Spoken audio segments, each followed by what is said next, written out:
자, 일단 우리가 약속했듯이 문학 문제를 풀 때 무조건 뭐 먼저 보기로 했다? 45번에 보기 별끝입니다.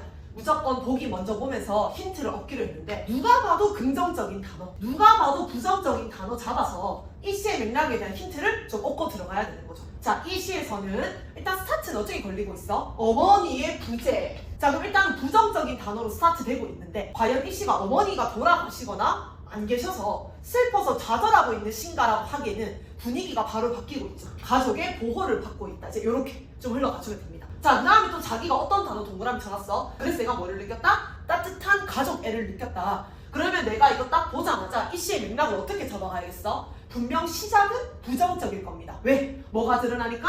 어머니의 부재가 드러날 거니까. 그럼에도 불구하고 이 시는 어떻게 가야 된다? 내가 뭐를 느꼈다? 가족의 보호 속에서 가족애를 느꼈다. 이 시 부정에서 시작해서 긍정으로 빠져나가고 있구나.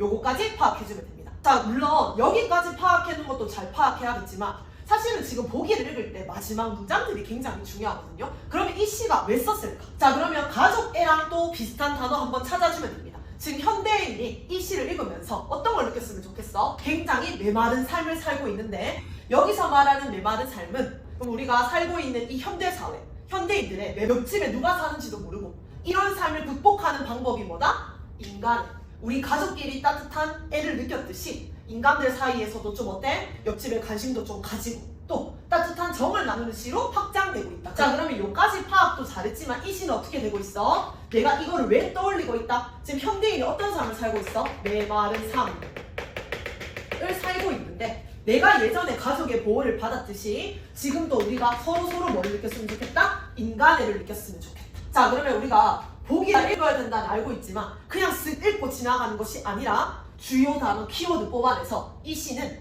예전에 내가 어머니가 안 계셔서 그럼에도 불구하고 따뜻한 가족애를 느꼈듯이 현대사회는 굉장히 메마른 삶이지만 서로 인간애를 느꼈으면 좋겠다. 요렇게 먼저 파악하고 난 다음에 이제 본문 들어가주면 됩니다. 자, 본문을 볼 때 또 주의해야 된다. 내 혼자서 끝까지 다 읽고 앉아있으면 돼? 안 돼? 안 돼. 왜? 우리는 지금 시의 내용을 이해하고 감상하기보다는 빨리빨리 문제를 풀어줘야 되기 때문에 자, 파란색 한번 들어보도록 하겠습니다. 우리 어느 부분 잘 보기로 했어? 그렇죠! 문제가 걸려있는 거. 자, 어느 부분 잘 봐야 돼? 방안. 그 다음에는 또 어떤 거 봐야 돼? 진한 글씨로 되어 있는 부분들 위주로 좀 읽어주면 됩니다. 왜? 진한 글씨가 45번 보기로 이어지고 있으니까. 자, 그럼 일단 우리가 중간중간에 보자마자 끊어가야 되는 거 어떤 부분이겠어? 외로이 늙으신 할머니. 자, 그럼 진한 글씨가 포함되어 있는 거 위에 두 줄, 한 줄 정도 읽고 빨리빨리 문제로 좀 들어가주면 됩니다. 자, 그 다음에 또 한번 각자 체크해봅시다. 여기서 아버지가 눈 속에 긁어서 약을 가지고 왔다. 또 이 부분 읽고 문제 풀러 왔다 갔다 해주면 되는 거죠. 그러면 정리하면 보기를 읽고 난 다음에 바로 어디로 가야 될까? 바로 본문으로 가주는데 본문 볼 때는 뭐 위주로 본다? 문제가 걸려있는, 특히 진한 글씨가 있는 부분은 보기를 푸는 문제 부분이기 때문에 항상 보자마자 보기에서 봤던 단어 매칭시키면서 읽어주면 됩니다. 자, 그럼 쌤이랑 한번 연습해 보도록 하겠습니다. 자, 일단 어두운 방 안에 숯불이 켜져 있고 무슨 말인지 모르겠어. 나를 누가 지켜주고 계셔? 어머니가 아니라 할머니가 지켜주고 계시네. 자, 그럼 할머니 보자마자 내가 보기에서 봤던 단어 어떤 거 떠올려야 돼? 아, 맞아. 내가 어렸을 때는 누가 부재했었다? 어머니가 부재했었다. 할머니 보자마자 어머니의 부재 연결시키면서 읽어주면 되는 거죠. 자, 그럼 진한 글씨가 있었던 연이 끝났으니까 빨리 어디로 문제 풀러 가야 돼? 45번에 1번 외로이 늙으신 할머니 이 파트 문제 풀러 가주면 됩니다. 자, 그럼 1번부터 보도록 하겠습니다. 어린 시절 화자를 돌보고 있는 모습. 자, 지금 누가 화자를 돌봐주고 있어? 할머니가 돌봐주고 있습니다. 자, 근데 이게 뭐랑 관련이 있어? 시인의 성장 배경과 관련이 있대. 자, 그럼 이거 맞는 선지일까 틀린 선지일까? 성장 배경. 자, 보기에서 성장 배경자, 우리 성장 배경 뭐였었다? 어머니가 부재했었다. 그러면 여기 뭐랑 관련이 있어? 성장 배경과 관련이 있다에 맞는 선지 골라주면 됩니다. 자, 그 다음에 계속해서 한번 읽어보도록 하겠습니다. 자, 1번 체크했으니까 또 문제 풀러 가게 되는 거죠. 어디 밑줄 쳐져 있어? 아버지께서 눈 속을 뚫고 약을 가지고 오셨대. 자, 우리 문학에서 눈은 추운 거 뜻하니까 부정적인 맥락이다. 그죠? 자, 그럼 아버지가 나를 위해서 약을 가지고 오셨다. 얘들아, 보자마자 어떤 단어 떠올라? 내가 어머니가 비록 안 계셨지만 가족의 보호를 받고 있다. 가족의 따뜻한 사랑을 받고 있다. 여기가 뭐가 되는 거야? 아버지께서 뭐를 구해주고 오셨다? 약을 구해서 가지고 오셨다. 여기서 맞아, 이 파트가 설명되고 있었구나 읽어주면 되는 거죠.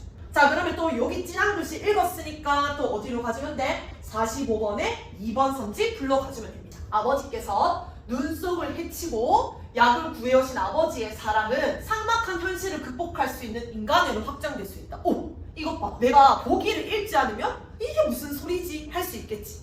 자, 근데 아버지의 사랑을 줄이면 또 어떤 거 돼? 보기에서 봤던 단어 가족애 된다, 그죠? 자, 그런데 가족애가 이 시에서는 뭘로 확장된다 그랬어? 인간애로 확장된다 그랬으니까 가족애는 인간애로 확장된다? 요거 보기 봤던 사람들은 맞는 선지 골라줄 수가 있게 되는 거죠. 자, 진한 글씨 이제 밑에서 세 번째 줄 한번 같이 가보면 아버지의 내가 서늘한 옷자락을 느끼고 있대. 지금 모의고사에서 되게 유행하고 있는 문제 스타일입니다. 서늘하다 촉각적 신상. 대부분 차갑다, 서늘하다 나오면 우리가 부정적으로 많이 생각을 하죠. 아버지가 왜 서늘한 옷자락을 보여주고 있어? 차가 눈을 뚫고 오셨으니까 지금 옷이 서늘하고 차갑다다, 그죠? 긍정적인 맥락으로 빼줘야 될까? 부정적인 맥락으로 빼줘야 될까? 다른 시에서는 서늘하다라고 하면 부정적으로 볼 수 있겠지만 오늘의 주된 맥락은 아버지의 사랑, 아버지의 희생이기 때문에 아버지의 서늘한 옷자락이니까 요거는 긍정적인 맥락으로 타줘야 되는 거죠. 자, 계속 아버지랑 관련된 거는 키워드 뭘로 가줘야 돼? 가족을 보호해준다? 가족애를 느낄 수 있다.